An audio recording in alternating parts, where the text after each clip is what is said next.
Hey, good morning, sunshine. I hope you're doing well today. I think it's day 15 of 67-day challenge here. Yep, day 15. So I got in the title. Anyway, day 15 here in a 67-day challenge of our reset number 7. So we're moving along here and getting up before 5 a.m. It's reporting out on that. It's going pretty good. I will say going to bed at a realistic time and doing my grateful thing before I go to bed has helped out a lot for getting up early. When you stay up late too long, it doesn't help. Anyway, but today I don't want to talk about that. I'll talk about steps. I promised the other day some of the tools that I'm using for measuring my steps. One, got my watch. I highly recommend some kind of watch that will track your steps. I think my son doesn't have a watch, but he uses his cell phone. So you could probably use that as well. I think the watch is probably a little more accurate maybe than the cell phone. But either one works, I guess. But I would definitely, if you're going to use steps to lose weight, it's worth the investment to get a watch. I got this one. I think this one was a birthday present. I guess my family wanted me to get in shape, so they bought me a watch that measured my steps. I've seen other ones, less expensive ones that are pretty good. What they do is track steps. So that's item one. You need that because you're not going to be able to count your steps. I don't think you're going to have a clicker, though I have a clicker somewhere, but I don't think I want to do that. You could use a clicker if you really want to go basic, I guess. That doesn't hurt.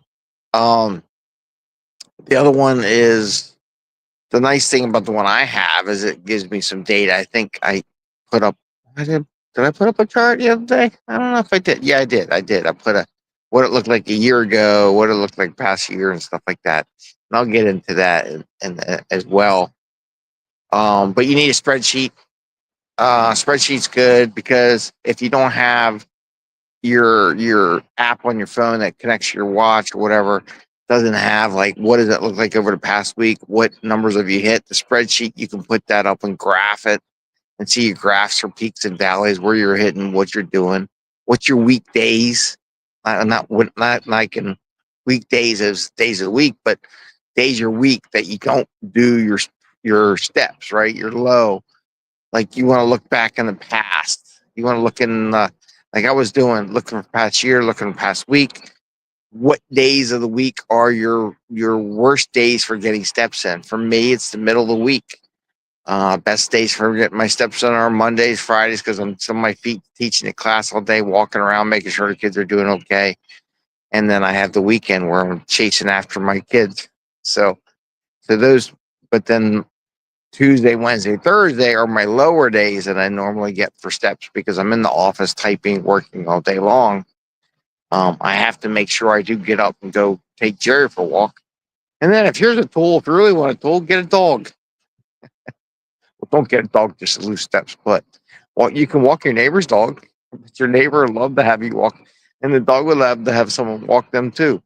So you can do that where you can get your neighbor's dog, you walk around. And then the other step, uh, the other tool is put alarms on your phone or reminders. I have alarms in my phone for like going to the gym and when I can't eat, and I have various alarms like that, getting up in the morning.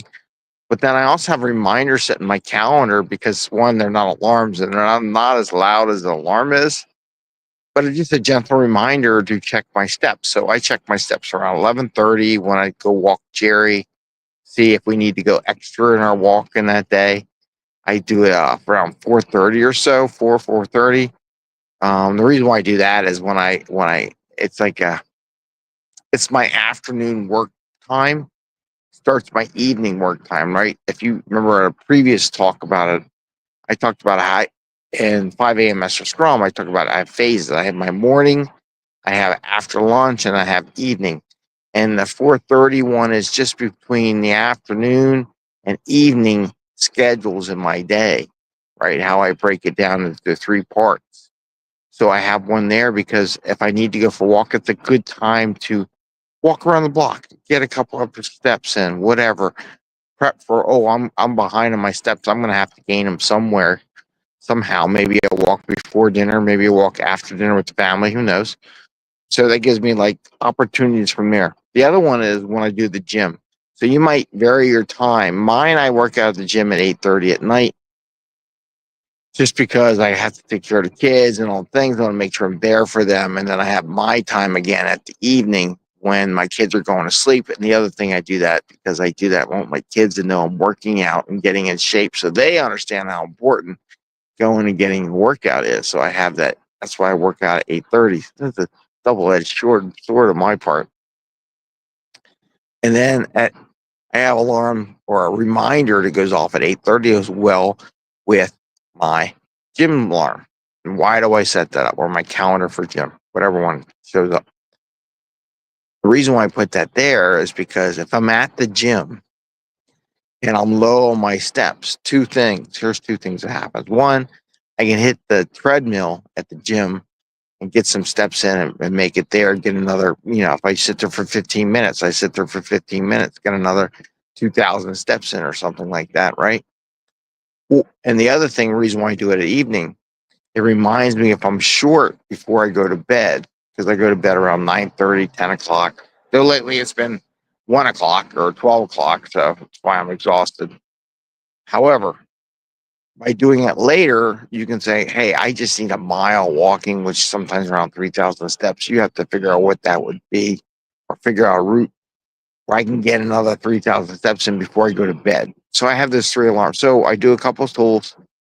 Tool one, got to get a watch. Tool two, I use a spreadsheet to track to figure out which my weekdays so I can remind myself. Tool three is I set reminders to remind me to go work out, go walk, right? How am I doing towards my 12,000 steps? And I am going for 12,000 steps a day. So far, it's working out pretty good. So I want to share them with you in case you're like, what tools do I use to track my steps? And it's a combination. It ain't just the watch, right? You need to be able to retrospect, as we talk in the agile world, on your walking, how you're doing, what days are good, what days are bad, what do you need to do? So with that, I want to say have a great day. See you tomorrow. And good luck on your 67-day challenge. Message me if you need any help with yours. I'd be happy to. Take care. Bye.